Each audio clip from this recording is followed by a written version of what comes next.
بسم الله والصلاة والسلام عليك يا حبيب الله. مرحبا بكم غالياتي في مطبخ أم صهيب. نرحب بجميع الزوار. نقول لكم مليون ألف مرحبا.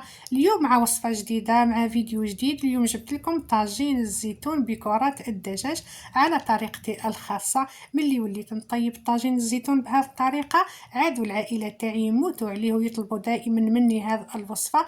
غير سجلوا الوصفة هذه، راح تحتاجوها لشهر رمضان الكريم.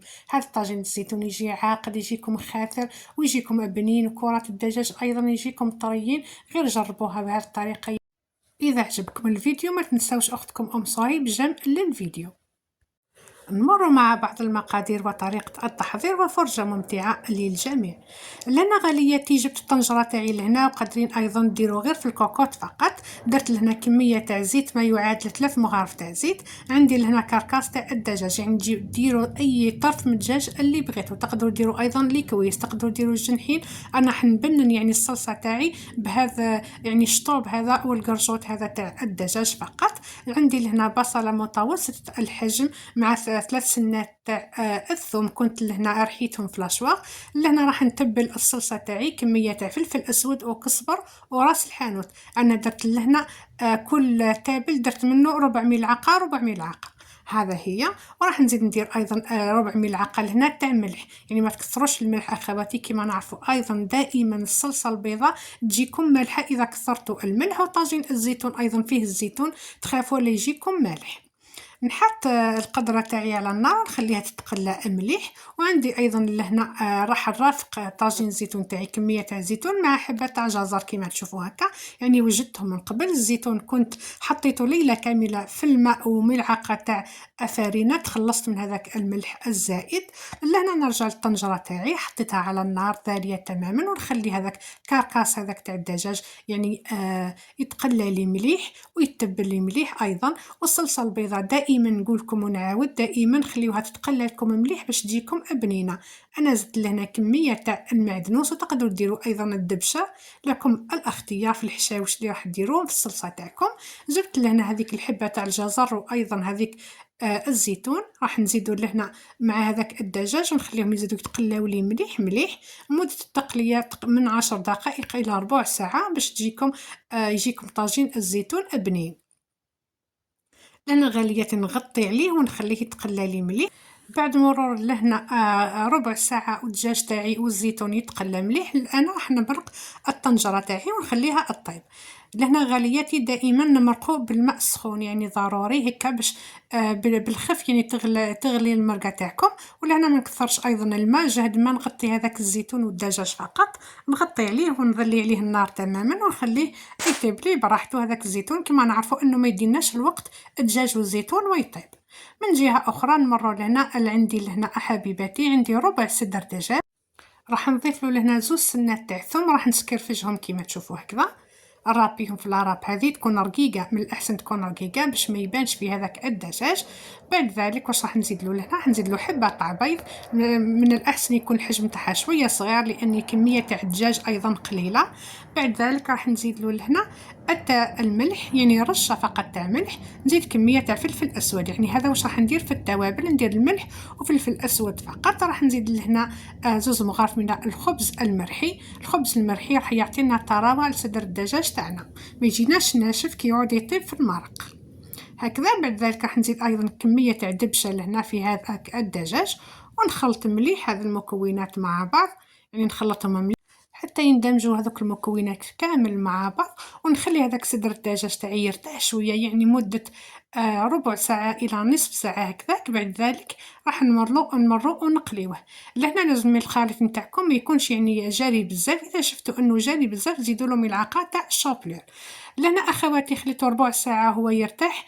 هذاك صدر الدجاج حطيته في الثلاجه وخليته. بعد ذلك جبته لهنا ندهن يدي بكميه تاع زيت ونبدا نكور فيه. لهنا تحبوا تكوروا كوريات صغار الى كوريات متوسطه كما بغيتوا، واذا بغيتوا ايضا تحشوه لداخل بالجبن لكم الاختيار، يجيكم بنين ما شاء الله. انا اكتفيت فقط بالدجاج هكذا لانه درت كما قلت لكم، درت الزيتون ودرت الجزر. مكورة هكاك كوريات متوسطة، ما يكونوش كبار وما يكونوش أيضا صغار. وراني حطيت هنا المقلة على النار، راني نكور في الدجاج وحطيت مقلة على النار، على نار متوسطة، ونخلي الزيت تسخن باه لما نكمل التكوار تاع هذا الدجاج نقليه مباشرة. لهنا هذه الكمية اللي عطاتني صدر أو يعني ربع صدر دجاج. لهنا كيما قلت لكم غالياتي، بعد ما سخنت هذيك الزيت نحط هذوك الكرات تاع الدجاج نقليهم.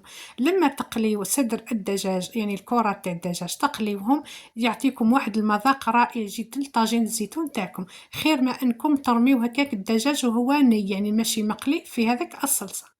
من الأحسن حبيباتي تقليوه حتى يجي اللون تاعو محمر، يعني يتحمر من الجهات كامل هذاك الدجاج. لما ترميوه في الصلصة تاع الزيتون يعطيكم واحد المذاق رائع جدا. هكذا نكمل الحبات تاع الكرات كامل، وبعد ذلك نحرك كذا بالمقلاة فقط، وكل خطرة نحرك هذوك الكرات تاع الدجاج حتى يطيبوا لي كامل باللون ذهبي. لاحظوا اخواتي اللون اللي دالي هذاك صدر الدجاج، يعني ما شاء الله جا محمر ما شاء الله. ساعة إلى ساعة نحركو نقلب هذوك الكرات حتى يتحمروا من الجهات كامل. نحيتهم لهنا حبيباتي وخليتهم على جهة. بعد ما يطيب لي هذيك الصلصة راح نحي هذاك الدجاج، يعني هذوك العظومة تاع اللي طيبت بهم الصلصة نحيهم على جهة باش نحمرهم. ولهنا ها هي الصلصة تاعي، الزيتون راهو طاب والجزر أيضا راهو طاب. لهنا ما نزيدش الماء، نخلي هذه الكمية بعد اللي مرقتها من النهار الأول. وراح نحط هذو كرات تاع الدجاج هكذا، وراح نزيد معاها أيضا قرن تاع فلفل حار، ونذلي النار ونخليه تتجمر هذيك المريقة حتى تختار لي، والدجاج أيضا يكمل طيابه في هذيك الصلصة.